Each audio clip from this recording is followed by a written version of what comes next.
वायनाड में उपचुनाव हो सकते हैं, ये ब्रेकिंग खबर है। और इसी को समझने के लिए, इसका विस्तार करने के लिए देखिए वायनाड में उपचुनाव क्यों महत्वपूर्ण खबर है। सबसे पहला कि जैसे ही नोटिफिकेशन जारी होगा उसके बाद राहुल गांधी की दूसरी बार या कोर्ट के फैसले के बाद जो राहत मिल सकती है फिर से सदस्य बनने की, वो रुक जाएगी। सीधे रविंद्र के पास चलते हैं। रविंद्र, बताइए मुझे और विस्तार से समझाइए कि इस खबर के क्या मायने हैं, वायनाड में कब चुनाव डिक्लेयर हो सकते हैं।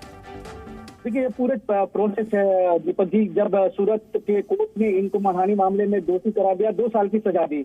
अब जैसी 2 साल की सजा दी, जो कानून है, जो सुप्रीम कोर्ट ने 2013 में कानून बनाया था, उसके अनुसार तुरंत इसको स्पीकर के पास भेजा गया बिना किसी देरी के। और आज जैसे ही स्पीकर के पास आया, स्पीकर ने कानूनी बाध्यता कारण उस पर फैसला लिया और उन्हें अयोग्य घोषित कर दिया। अब वायनाड सीट एक तरह से पूरी तरह से खाली हो गया है, लेकिन कोई भी सीट खाली नहीं रह सकता है। जाहिर सी बात है, अब ओनस आता है इलेक्शन कमीशन के पास, चुनाव आयोग के पास। चुनाव प्रक्रिया होती है, थोड़ी लेंदी होती है, थोड़ा समय लगता है उसमें, लेकिन जैसे ही स्पीकर ने इस पर फैसला लिया, वो अपने फैसले को सीधे स्पीकर चुनाव आयोग के पास भेजते हैं और ये साफ कहते हैं कि वायनाड सीट खाली हो चुका है, अब आप यहाँ पर इलेक्शन करा सकते हैं। तो कहीं ना कहीं अब वायनाड में चुनाव होंगे। पहले ही राहुल गांधी को समय मिला हो, उनके सेंटेंस पर रोक लगाई हो, लेकिन उनका सीट खाली हो गया, वो डिस्क्वालिफाइड हो गए, अयोग्य हो गए। ऐसे में चुनाव आयोग के पास अधिकार है कि वहां पर इलेक्शन कराए। जैसा कि आपने आजम खान में देखा, दूसरे कई ऐसे मुद्दे हैं, बीजेपी के ही विधायक थे चैनी, उनके केस में देखा। तो अब चुनाव आयोग वायनाड में उपचुनाव कराएगा।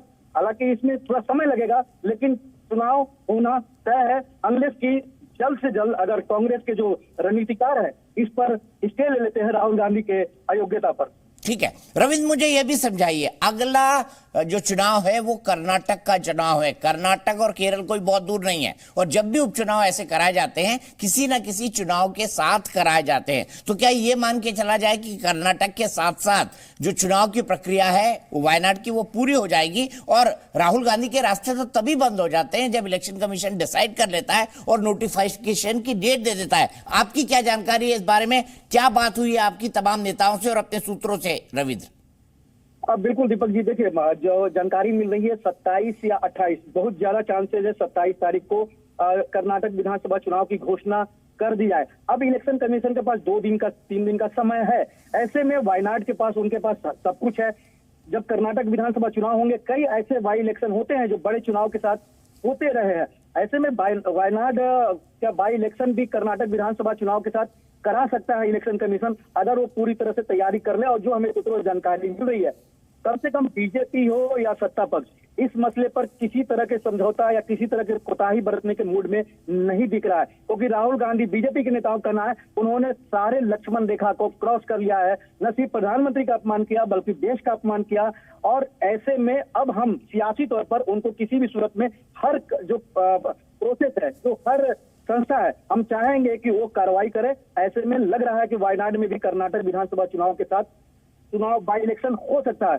लेकिन जो कांग्रेस के नेता कह रहे हैं कि हम इस पर कानूनी प्रक्रिया अपनाएंगे, हो सकता है कि जो लक्षद्वीप का जो सांसद के साथ हुआ, हो सकता है जिस पर स्टे लग जाए। अगर स्टे लग जाता है तो बाई इलेक्शन नहीं होंगे, अगर स्टे नहीं लगता है तो जाहिर सी बात है बाई इलेक्शन हो सकता है, बहुत संभावना है विधानसभा चुनाव के साथ हो।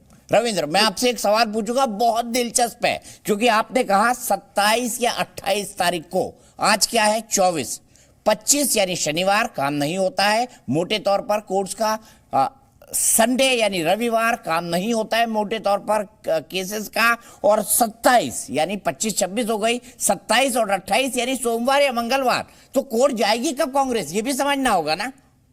बिल्कुल बिल्कुल, आप देखिए कि जब फ्राइडे को इस तरह के फैसले आते हैं तो या फिर देर शाम तक फैसले आते हैं तो कांग्रेस के बीजेपी के नेताओं के अनुसार कांग्रेस इसमें माहिर है, देर रात तक भी कोर्ट का दरवाजा खटखटाते हैं और उनके लिए खुलता रहा है पहले, यहाँ से देखने को मिला है। तो अगर कोर्ट का दरवाजा नहीं खुलता है तो जाहिर सी बात है, अगर सोमवार को, जैसा की जानकारी मिल रही है 27 को अगर अब इलेक्शन की घोषणा होती है और बाई इलेक्शन की घोषणा हो जाती है वायनाड में, तो कहीं ना कहीं राहुल या कांग्रेस के हाथ बुरी तरह से बन जाएंगे, क्योंकि इलेक्शन कमीशन एक स्वतंत्र संस्था है, वो अपना फैसला लेगा, उस पर कोई रोक नहीं लग सकता है, चुनाव पर रोक नहीं लग सकता है। इनके सेंटेंस पर अगर रोक लग गया तो भले ही चुनाव प्रक्रिया ना हो, लेकिन चुनाव तो इलेक्शन कमीशन के हाथ में है कब कराना है, और बहुत संभावना है अगर 27 को होता है तो घोषणा वायनाड की भी हो जाए। ठीक है।